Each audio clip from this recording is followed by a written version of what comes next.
Welcome back. My name is Dr. Carl Baird, and in this video, I'll be discussing what often gets referred to as a tight psoas.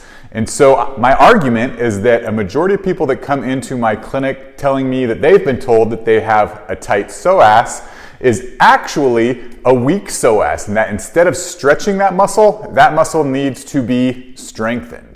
So the reason I decided to do this video was actually after talking to a friend who's a runner, and she was describing to me how she's been dealing with a tight psoas for years. And anytime it flared up, she would go to her chiropractor and she'd go to her physical therapist, and they would do some treatments to lengthen the psoas muscle and then just be given stretches, and that seemed to help temporarily. But anytime she went to pick up her pace running or run further, that tight psoas would come back. And so what I had her do is just a few tests to determine her kind of mobility and her flexibility. And what we found is she was very, very flexible. I mean, if you had her bend forward to touch her toe, she could get her palm all the way onto the floor. If you had her do the squat, she could get her hips all the way down to the ground. There's some tests you can even do for psoas length. And when we did those tests, we found there's no contraction in the psoas. It's not shortened. It doesn't necessarily need to be lengthened. So then the question becomes, well, what do you do? And so I proposed to her, I said, well, maybe it's not that your psoas is too tight.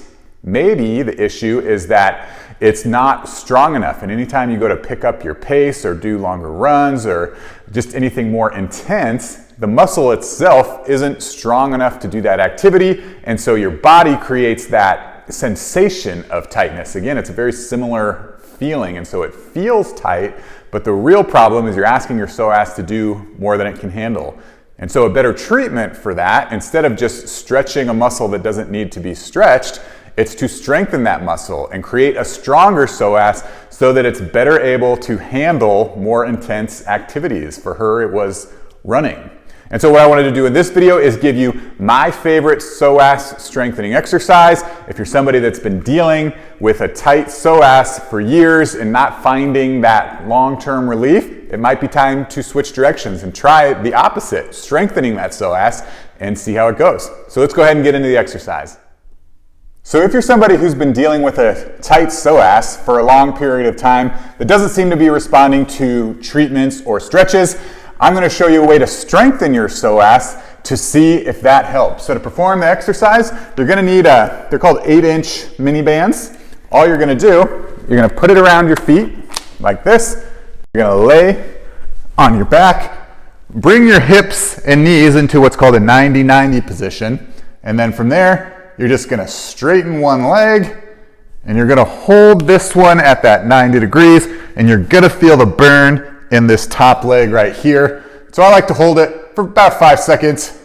Bring that leg back, straighten the other one, and now I'm feeling it in the right, and just repeat. Back and forth.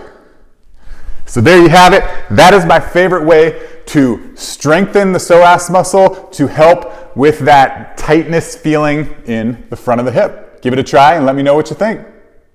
Hey, it's Dr. Baird here. Don't forget to subscribe to our YouTube page to catch all our videos designed to help you build the strength and confidence to live active, healthy, and happy lives. You won't find it anywhere else.